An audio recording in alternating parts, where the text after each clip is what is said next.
अस्सलाम वालेकुम। उम्मीद करता हूँ आप सब लोग आफियत से होंगे। CS201 इंट्रोडक्शन टू प्रोग्रामिंग की पहली असाइनमेंट आ चुकी है जिसकी लास्ट डेट है 20 मई। मैं कोशिश करूँगा कि आप लोगों को बहुत ही अच्छे से और स्लो गाइड कर सकूँ, क्योंकि मुझे पता है कि बहुत सारे स्टूडेंट्स ऐसे होंगे जिनको अभी प्रोग्रामिंग के बारे में बिल्कुल भी पता नहीं होगा।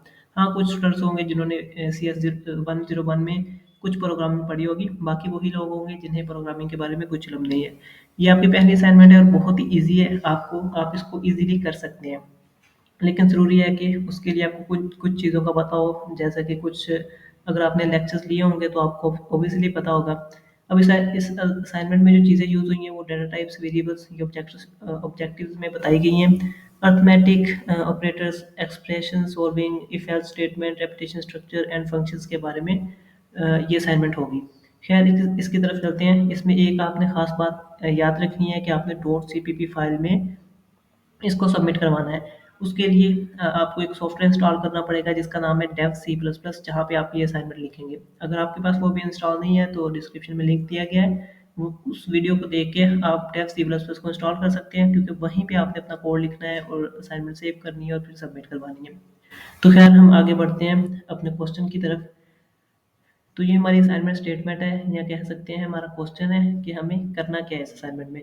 पहले हम इस क्वेश्चन को समझते हैं, क्योंकि कुछ बच्चों ने प्रैक्टिस की होगी अपने CS201 के जब पहले लेक्चर लिए हैं। अगर तो आपने प्रैक्टिस की है तो मैं आपको जब क्वेश्चन समझाऊंगा आपको ज़रूरत ही नहीं पड़ेगी कि आप मेरी कोडिंग भी देखें। उससे पहले आप क्वेश्चन समझने के बाद खुद जाके अपनी असाइनमेंट लिख सकेंगे। तो मैं स्टार्ट करते हैं।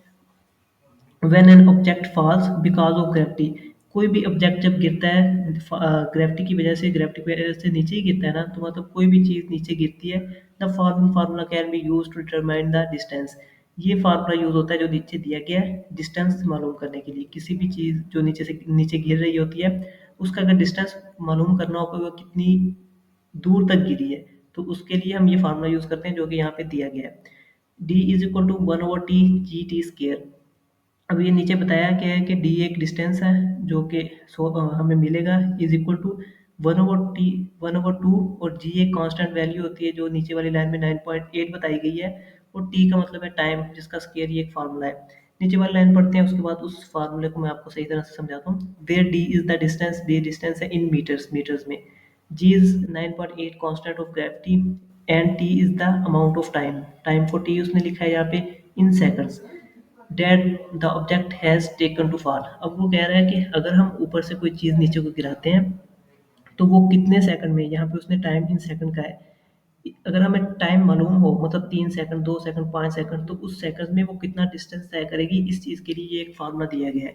अगर हमें टाइम बताओ, हम कहते हैं कि 3 सेकंड वो नीचे को गिरती रही है, तो हमें पता चल जाएगा कि 3 सेकंड में उसने कितना डिस्टेंस तय किया है। हम यहाँ पे सॉल्व करते हैं, 10 थोड़ा इजी रहेगा। अगर हम कहते हैं 10 सेकंड तक कोई चीज़ नीचे गिरती रही है, तो सिंपल हम 10 का पहले स्केयर लेंगे, टी का स्केयर लिया गया ना, 10 का स्केयर 100 होता है। 100 को जब हम मल्टीप्लाई करेंगे जी के साथ, जी 9.8 है, तो वो ऑलमोस्ट 980 बन जाएगा, 980 बन जाएगा।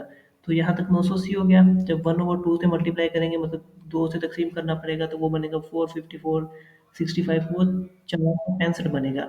तो डी इज इक्वल टू यहाँ पे 465 आ जाएगा। अगर 10 सेकंड की बात की जाए तो 10 सेकंड में जो डिस्टेंस होगा वो 465 मीटर होगा। तो ये चीज़ यहाँ पे उसने हमें समझाने के लिए बताई है। अब आगे देखते हैं कि हमने इस क्वेश्चन में करना क्या है। नेक्स्ट है, you need to write a C plus plus program that has. अब यहाँ पे बात होती है कि हमें प्रोग्राम में क्या लिखना है। जिसके पास क्या होना चाहिए, एक सी प्लस प्लस प्रोग्राम लिखना है जो कि डेव सी प्लस प्लस के अंदर लिखना है। अब फंक्शन फॉलिंग डिस्टेंस विच, एक फंक्शन बनाना है उसने कहा है। फंक्शन बनाने अब आपको आते होंगे, अगर नहीं आते तो हम जब चलेंगे अपने डेव सी प्लस प्लस में तो वहाँ आपको पता चल जाएगा। एक फंक्शन बनाना है फॉलिंग डिस्टेंस के नाम से। अब यहाँ पे याद रखें, आगे भी आपको असाइनमेंट्स आएंगी नेक्स्ट सेमेस्टर में भी, जब वो खुद कह देता है ना कि ये वेरिएबल बनाना है या ये फंक्शन बनाना है और इस नेम से बनाना है, तब आपने उसी नेम से सेम टू सेम नेम रखना होता है। यहाँ पे उसने फॉलिंग डिस्टेंस को बोल्ड भी किया हुआ है, तो सेम नेम का फंक्शन आपने अपने प्रोग्राम में या अपना जो कोड लिखेंगे उसमें बनाना है। तो फॉलिंग डिस्टेंस नाम का एक फंक्शन बनाएंगे which accepts an object falling time in seconds. वो कह रहा है कि वो ऑब्जेक्ट है, वो एक्सेप्ट करे टाइम को, मतलब उसमें एक आर्गुमेंट आप पास करवा देना है आपने, वो भी हम कोड में करेंगे। आर्गुमेंट टाइम का पास करवा देना है और टाइम को उसने इज इक्वल टू टी बताया था ऊपर, तो हम टी का आर्गुमेंट पास करवा देंगे और टी का आर्गुमेंट पास करवाएंगे। इसकी डाटा टाइप क्या देंगे, हम इंट भी दे सकते हैं क्योंकि हमने इंटीजर्स वाली वैल्यू रखनी, इंट भी दे सकते हैं, फ्लोट भी दे सकते हैं, डबल भी दे सकते हैं। लेकिन यहाँ पे देखें सेकंड्स है और आपको पता है सेकंड्स की लेंथ ज़्यादा हो जाएगी, तो लेंथ ज़्यादा के लिए हम डबल का यूज़ करते हैं। तो ज़रूरी तो नहीं, लेकिन चाहिए आपको ये कि आप यहाँ पे डबल रखें, इंट भी रखना ठीक रहेगा लेकिन डबल रखें वो ज़्यादा बेहतर है। डबल टी नाम का आपने इंटीजर आर्गुमेंट यहाँ पे पास करवा देना है। नेक्स्ट आपने क्या करना है, calculate the distance in metres that the object has fallen in the time. तो वो कह रहा है कि ये जितने टाइम में कुछ टाइम में या जो भी टाइम है उसमें जो उसने डिस्टेंस तय किया है वो अपने यहाँ पे कैलकुलेट करना है। इस फंक्शन के अंदर आपने ये वाला फार्मूला लगाना है। अब ये भी आपको पता होना चाहिए कैसे लगाना है, वरना हम कोड में देखेंगे। फार्मूला लगाने के बाद थर्ड लाइन में उसने कहा है कि डिस्टेंस रिटर्न कर देना है। रिटर्न जीरो आपने पढ़ा होगा, लेकिन यहाँ पे हम रिटर्न डी करेंगे। Distance is equal to D है ना, ऊपर बताया उसने, तो रिटर्न डी कर देंगे। तो जब ये फंक्शन को नीचे कहीं कॉल करेंगे तो वो सोल्व करने के बाद डिस्टेंस आपको वापस कर देगा। खैर दूसरे में आपने क्या करना है, एक मेन फंक्शन बनाना है। आपने मेन फंक्शन बना के आपने अ लूप स्ट्रक्ट इन विच, जहाँ पे आपने लूप का यूज़ करना है। The function falling distance is called passing data given in the table. अब वो कह रहा है कि ये फॉलिंग फंक्शन जो आपने ऊपर बनाया था इसको आपने डाटा देना है। उसके अंदर हमने टी एक आर्गुमेंट रखा था ना, अब उस टी को कुछ वैल्यू देंगे तो वो आगे काम करेगा, वो डिस्टेंस को वापस करेगा ना, डिस्टेंस मालूम करेगा। तो उसको वैल्यू कौन सी देनी है, ये नीचे जो 1 3 5 7 9 दी गई है, ये वैल्यूज हमने आर्गुमेंट को पास करनी है जो फॉलिंग डिस्टेंस के अंदर हमने रखा था। खैर इसको पास करेंगे तो वो क्या करेगा, उसको हमने एक फार्मूला दिया था जिसके तहत वो डिस्टेंस मालूम करेगा और हमें डिस्टेंस वापस कर देगा। सिंपल सी बात है। अब वो डिस्टेंस जब हमारे पास वापस आएगा तब हमने क्या करना है, सम ऑफ ऑल दिस डिस्टेंस, मतलब ये 1 सेकंड में, 3 सेकंड में, 5 सेकंड में, 7 सेकंड में और 9 सेकंड में, ये 5 जवाब आएंगे ना हमारे पास, 5 डिस्टेंस आएंगे। उन डिस्टेंस ऑल डिस्टेंस को हमने सम कर लेना है, जमा कर लेना है। तो हमारे पास जो भी वैल्यू आएगी आगे देखते हैं उसने कहा कि क्या कहा है। उसने कहा है एवरेज डिस्टेंस इज कैलकुलेटेड, फिर उसके बाद एवरेज डिस्टेंस मालूम करना है। पहले हमने सम ऑफ आर दीज डिस्टेंस मालूम किया है, अब हमने एवरेज मालूम करना है। एवरेज कैसे मालूम करते हैं, लेट्स सपोज हमारे पास 5 डिस्टेंस आए हैं, तो उन पाँचों का जो जवाब बनेगा अगर 1000 बनता है तो उनको 5 पे हम तकसीम करेंगे तो हमारे पास एवरेज आ जाता है। एवरेज कैलकुलेट करना है और डिस्प्ले करना है। हमारा जो असल काम है वो ये है कि एवरेज डिस्टेंस को डिस्प्ले करना है, शो करवाना है। अब उसके लिए जो सारा प्रोसीजर दिया गया है वो आप पीछे देख सकते हैं। सिर्फ ये नहीं करना कि आप कोड में एवरेज डिस्टेंस डिस्प्ले करवा दें, जो जो चीज़ें उसने बताई हैं वो भी उसमें लेके आनी है, फिर ये आपको पूरे नंबर मिलेंगे। नेक्स्ट उसने तीसरे में वही डाटा दिया है कि 13579। नेक्स्ट उसने दिया you can use any of the loop structs. अब उसने कहा है कि आप for loop, while, do while, जो मर्जी लूप यूज कर सकते हैं। यहाँ पे उसने कहा था ना कि आपने लूप यूज करनी है, कोई भी लूप यूज कर सकते हैं, आपकी मर्जी है। नेक्स्ट है 5 the formula to calculate average. अब एवरेज कैलकुलेट करने का उसने फार्मूला भी दे दिया है कि जैसे मैंने आपको बताया था कि अगर 5 चीज़ों का डिस्टेंस हमारे पास प्लस होके सम होके 1000 बना था, तो वो 5 चीज़ों को इसलिए नंबर ऑफ वैल्यूज़ पे, मतलब 5 पे डिवाइड करना है। तो ये एक एवरेज का उसने फार्मूला भी दे दिया जो आपको पता होगा। नेक्स्ट 6 में उसने बताया it is required that you use the given data set otherwise marks will be deducted. उसने कहा है जो डाटा हमने दिया है ना आपने वही लिखना है। लाइक अगर आपने टाइम उन्होंने 1 3 5 7 9 दिया है तो आपने यही वहाँ पे लिखना है। अगर उन्होंने यहाँ पे 9.8 दिया है आपने वही वहाँ पे यही लिखना है, वरना मार्क्स डिडक्ट होंगे। तो जहाँ पे जो उन्होंने वैल्यू दी हुई है वो आपने अपने कोड में वही लिखनी है। नेक्स्ट उसने क्या कहा है, sample screenshot of the program. तो जो आउटपुट का सैंपल स्क्रीनशॉट है वो आपको नज़र आ रहा है कि average distance covered is equal to जो भी आएगा, तो ये आपका आंसर होना चाहिए। इतनी सी आपकी असाइनमेंट है, आपकी जो आउटपुट है वो जस्ट इतनी होनी चाहिए, बाकी कोड है। अब हम चलते हैं कोडिंग की तरफ, कोडिंग करते हैं। उसमें भी आपको मैं समझाऊंगा। वैसे अब तक जो मैंने समझाया है, अगर तो कुछ लोगों ने प्रैक्टिस पहले से की होगी प्रोग्रामिंग पे तो वो अब खुद असाइनमेंट बना सकेंगे। अदरवाइज हम चलते हैं अपने CS 201 पे। एक और चीज़ मैं आपको यहाँ पे बताता चलूँ, जो भी मैंने समझाया इसकी समझ नहीं आई तो इसका मतलब है कि उन्हें प्रोग्रामिंग के बारे में बिल्कुल भी पता नहीं है। तो उनको ज़रूरी है कि वो मेरी प्लेलिस्ट देखें ताकि आप लोगों को इजीली समझ आ सके। प्लेलिस्ट में आपको दिखा देता हूँ, ये देखें। इसमें वो चीज़ें स्टार्ट से समझाई गई हैं जो बेसिक होती हैं, बच्चों को नहीं आती। इसका भी लिंक मैं आपको डिस्क्रिप्शन में दे दूँगा। आप लोग ये वीडियोज़ देखिएगा, आपको आसानी से C++ की समझ आ जाएगी। ये स्पेशल C++ के लिए CS 201 के लिए ही डिज़ाइन की गई थी। और इसी में है डेव C++ कैसे इंस्टॉल करना है, इसकी वीडियो भी इसी में है। बहुत ही ईजी तरीका है, आप लोग वो भी इंस्टॉल कर सकेंगे। खैर अभी हम चलते हैं डेव सी प्लस प्लस की तरफ। और अगर कोई स्टूडेंट ऐसा है जो चाहता है कि वो खुद नहीं बना सकता, इतना करने के बाद, इतनी एक्सप्लेनेशन के बाद भी खुद असाइनमेंट नहीं बना सकता, तो वो हमसे पेड असाइनमेंट भी बनवा सकता है। ये फैसिलिटी भी हम आपको देंगे।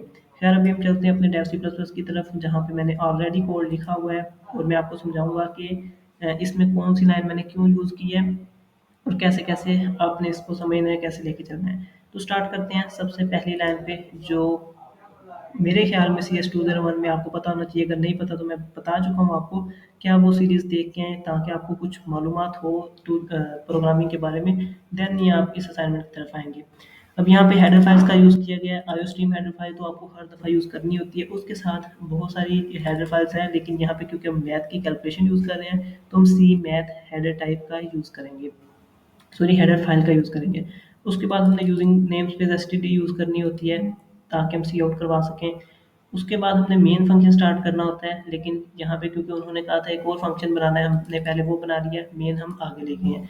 तो एज इंस्ट्रक्शंस ऑफ हमारा आवर इंस्ट्रक्टर, उसने सबसे पहले कहा था कि फॉलिंग डिस्टेंस नाम का एक फंक्शन बनाना है, जिसके अंदर हमने फार्मूला यूज़ करवा के डिस्टेंस को रिटर्न कर देना है। तो ये देखें, वही काम किया है यहाँ पे। फॉलिंग डिस्टेंस नाम का एक फंक्शन बनाया है, जिसके अंदर हमने टी नाम का एक वेरिएबल एज आर्गूमेंट पास करवा दिया है, और उसको जो डाटा टाइप है वो डबल नाम की दी थी, जो मैंने बताया था कि आप इंट भी दे सकते हैं, लेकिन डबल ज़्यादा बेहतर रहेगी। उसके अंदर हमने फार्मूले के तहत, फार्मूले में बता दूँ, जी उसने क्योंकि 9.8 दिया था, हमने जी ग्रेविटी 9.8 रख ली। डी डिस्टेंस हमने मालूम करना है, तो मालूम करने के लिए हमने फार्मूला लगाया है 0.5। 1/2 था ना, तो वो 0.5 होता है।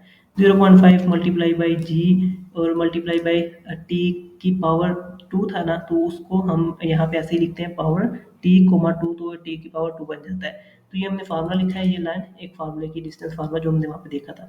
उसके बाद हमारे पास डी में वैल्यू आ चुकी है जो भी है, तो इसलिए हमने रिटर्न डी कर दिया। तो ये जहाँ भी कॉल होगा, ये वैल्यू डी रिटर्न कर देगा। इसके बाद आ जाते हैं हम मेन फंक्शन की तरफ। इसमें हम थोड़ा सा देखते हैं अगेन, हमें कहा गया था इंट मेन फंक्शन बनाना है, जिसके अंदर हम फॉलिंग डिस्टेंस को वैल्यू पास पास करेंगे, जो कि 13579 थे।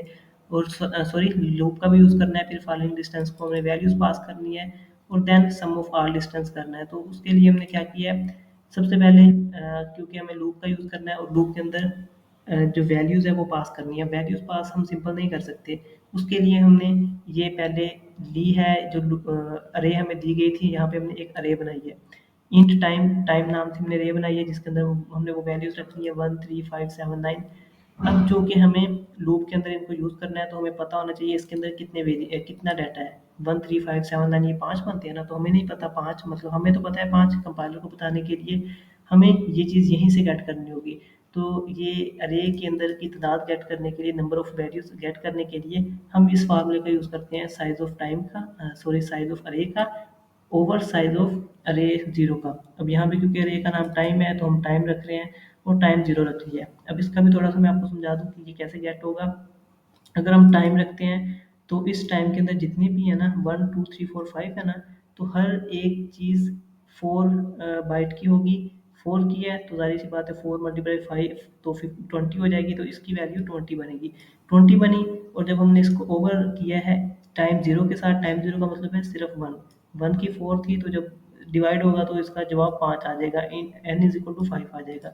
तो बेसिकली हमने यहाँ पे 5 लेना था, क्योंकि ये 5 है, तो ये values, number of values get करने का फार्मूला होता है। तो हमारे पास यहाँ पे n 5 आ चुका है, तो हमें पता चल चुका है, या कंपाइलर को हम बता सकते हैं कि जो इसमें तादाद है वो 5 है, n इज इक्वल टू 5 है। अब हम आगे लूप का यूज़ कर सकते हैं। यहाँ पे हमने फॉर लूप का यूज़ किया है, जिसमें हमने सम आगे यूज़ होना था, जब हमने नंबर्स को सम करना था, इसलिए हमने एक वेरिएबल ले लिया डबल नाम का, double sum is equal to 0 रख लिया है।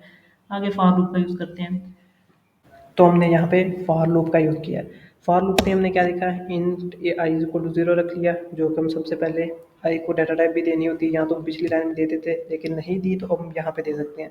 Int i is equal to 0 रख दिया। उसके बाद हमने कंडीशन लगाई है, आई छोटा है एन से। तो देखिए एन से छोटा है, एन की वैल्यू क्या है, अभी हम देख के हैं 5 वैल्यू है एन के अंदर, तो 5 से छोटा ही होगा, 0 है अभी, 5 से छोटा है, तो फिर वो क्या करेगा, वो इस फंक्शन के अंदर आ जाएगा, इसको रन करेगा। तो फंक्शन में क्या है, डबल डी लिखा है, और उसको इज इक्वल टू किया है फॉलिंग डिस्टेंस, वही फंक्शन जो ऊपर हमने दिया था। तो फॉलिंग डिस्टेंस वाला फंक्शन जो भी रिटर्न करेगा ना, वो डी रिटर्न कर रहा है ना, मैंने बताया था आपको कि डी रिटर्न लेंगे हम, डी जो भी रिटर्न करेगा वो इसके अंदर स्टोर हो जाएगा। तो हमारे पास वैल्यू आ जाएगी डिस्टेंस की।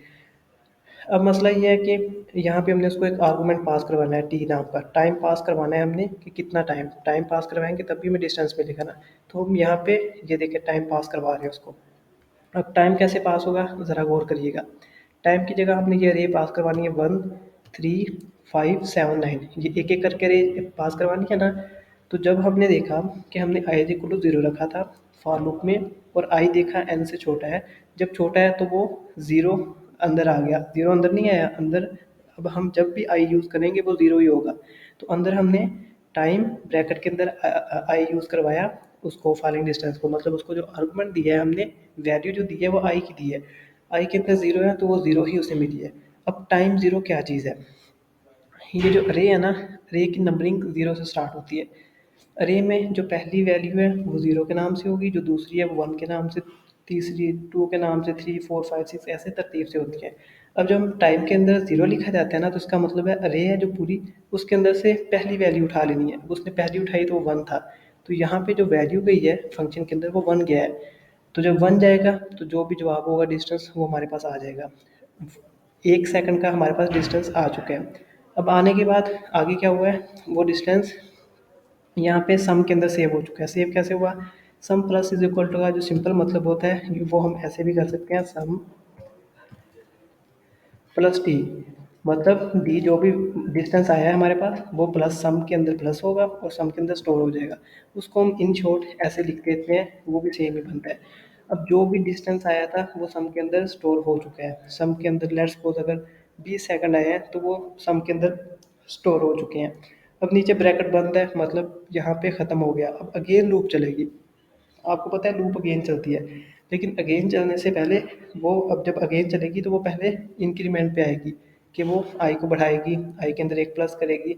आई 0 था तो अभी जब उसके अंदर प्लस होगा तो वो 1 हो जाएगा। 1 होने के बाद अगेन कंडीशन चेक होगी कि 1 5 से हाँ 5 से छोटा है, एन के अंदर 5 है ना, छोटा होगा, अगेन रन होगी। टाइम के अंदर इस वक्त 1 आ जाएगा क्योंकि आई 1 हो चुका है। तो आपको पता है कि 1 की वैल्यू 3 होती है, तो इस दफ़ा 3 पास होगा, और नेक्स्ट टाइम 5 पास होगा, नेक्स्ट टाइम 7 पास होगा, फिर 9 पास होगा। यानी कि इस तरह हर दफ़ा एक एक अलग अलग वैल्यू पास होगी जो कि सेकंड्स है। 1 सेकंड का भी हमें हम पास कर देंगे, 3 सेकंड भी पास कर देंगे, 5 सेकंड भी पास कर देंगे, 7 सेकंड भी पास कर देंगे। और हर दफ़ा हमें जो रिटर्न मिलेगा डिस्टेंस वो अलग मिलेगा। पहली दफ़ा हमें 1 सेकंड का डिस्टेंस मिलेगा, दूसरी दफ़ा हमें 3 सेकंड का डिस्टेंस मिलेगा, फिर हमें 5 सेकंड का डिस्टेंस मिलेगा, फिर हमें 7 सेकंड का डिस्टेंस मिलेगा, और फिर हमें 9 सेकंड का डिस्टेंस मिलेगा। और हमें यही चीज़ें चाहिए थी। और हर दफ़ा ये सम के अंदर सेव भी हो रहा है। जब हर दफ़ा सेव हो रहा है तो क्या होगा, इन पाँचों दफ़ा जो हर सेकंड्स के हमने डिस्टेंस मालूम किए हैं वो सम के अंदर हमारे पास सेव हो चुके हैं। हमारे पास इस वक्त जो सम में वैल्यू है वो क्या है, वो ऑल डिस्टेंस का मजमूआ है, हमारे पास सम में आ चुका है। अब बाकी काम हमारा क्या रह गया है, हमें पता है कि हमने मजमूआ मालूम करना था और उसके बाद एवरेज लेनी थी, एवरेज शो करवानी थी, बस सिंपल सा काम रह गया हमारे पास। तो सम हमारे पास आ चुका है इस वक्त। आगे हम क्या करेंगे, एवरेज निकालेंगे। एवरेज के लिए फार्मूला में बताया गया था, सम का ओवर कर देना है नंबर ऑफ वैल्यूज़। तो नंबर ऑफ वैल्यूज़ 5 है, वो हमने ऊपर एन, अगर एन में 5 स्टोर है ना, तो वही एन लिख देंगे, सम ओवर एन आ जाएगा। सम लेट्स सपोज अगर सम यहाँ पे 1000 हो चुका है, उसको 5 पे डिवाइड करने से वो एवरेज दे देगा, 200 एवरेज आएगी। लेकिन यहाँ पे जो भी वैल्यू सम के अंदर आई है वो आप वैसे चेक कर सकते हैं। यहाँ पे जब आप सी आउट लगाएंगे, सी आउट यहाँ पे आप सम करें, और अपने खुद को दिखाने के लिए आप यहाँ पे F9 प्रेस करें और F10 प्रेस करें, रन होगा तो आपको पता चल जाएगा सम के अंदर क्या वैल्यू आ चुकी है। खैर ये हमारी असाइनमेंट पे ऐसा नहीं है, हमने यहाँ पे एवरेज भी निकाल दी, इस वक्त एवरेज भी फाइंड हो चुकी है। अब हमारा जो अगला अगला काम था वो था एवरेज को शो करवाना। तो उसके लिए हम सी आउट का यूज़ करते हैं। सी आउट में हमने लिखा average distance covered is equal to, और आगे एवरेज एक वेरिएबल दे दिया कि जो भी एवरेज इसमें आई है वो शो हो जाए। और आगे हमने मीटर लिखने के लिए, एम लिखने के लिए हमने एम का भी यूज़ कर लिया। ओके हो गया। और एंड एल लाइन को आगे ले जाने के लिए होता है वो यूज़ कर दिया। और एंड पे रिटर्न ज़ीरो जो कि हम हर कोड में करते हैं। ये हमारी सिंपल सी असाइनमेंट थी जो यहाँ पे पूरी हो चुकी है। उम्मीद है आपको शायद समझ आ चुकी होगी। अब इसको मैं रन करके दिखा देता हूँ। F9 प्रेस किया तो F10 प्रेस किया, वो रन हो चुका है। अब ये देखें इसकी जो आउटपुट है वो है, सॉरी यहाँ पे मैंने आई थिंक ये मैंने चेक करने के लिए कुछ सी आउट करवाया हुआ है, उसको ख़त्म कर दूँ। ये सी आउट यहाँ पे यूज़ नहीं होगा, ये मैंने कुछ चेक करने के लिए यहाँ पे यूज़ किया था। अगेन F9 प्रेस करके F10 प्रेस कर रहा हूँ तो रन होगा। यहाँ पे हमारी आउटपुट आई है average distance covered is equal to 161.7 m। अब यहाँ पे मैं आपको खुद भी दिखाई देता हूँ, वो जो मैंने अभी कहा था आपको कि हम सम देख सकते हैं कि सम हमारा क्या है। सम सॉरी सम नहीं, सी आउट कर लेते हैं सम को और साथ एंडल लिख लेते हैं ताकि लाइन भी आगे चली जाए। F9 प्रेस किया, F10 प्रेस किया, तो ये देखिए 805, तो 805 हमारे पास सम था। जब उसको 5 पे तकसीम किया गया तो एवरेज आ गई हमारे पास 161। खैर ये हमारी लाइन नहीं आएगी, हमारा जो असाइनमेंट का जवाब बनेगा वो सिर्फ इतना बनेगा। तो ये हमारी एक असाइनमेंट है। अब इसको आपने सबमिट कैसे करवाना है, सिंपल आपने यहाँ से इसको सेव कर लेना है, अपने नेम के साथ सेव करनी है, जैसे मर्जी सेव कर लें। मैंने सेव किया हुआ है CS201 assignment bye MS Rahman के नाम से मैंने सेव किया है। सेव करने के बाद आपके पास एक फ़ाइल सेव हो जाएगी आपके लैपटॉप में, उस फाइल को आपने सबमिट करवा देना है। वो फाइल आपकी .cpp फाइल होगी, उसको आपने LMS पे अपलोड कर देना है, सिंपल सा काम है। बाकी अगर आपको ये वीडियो पसंद आई हो इसको लाइक ज़रूर कर दीजिएगा और अपने दोस्तों के साथ शेयर कर दीजिएगा। शुक्रिया, अल्लाह हाफिज़।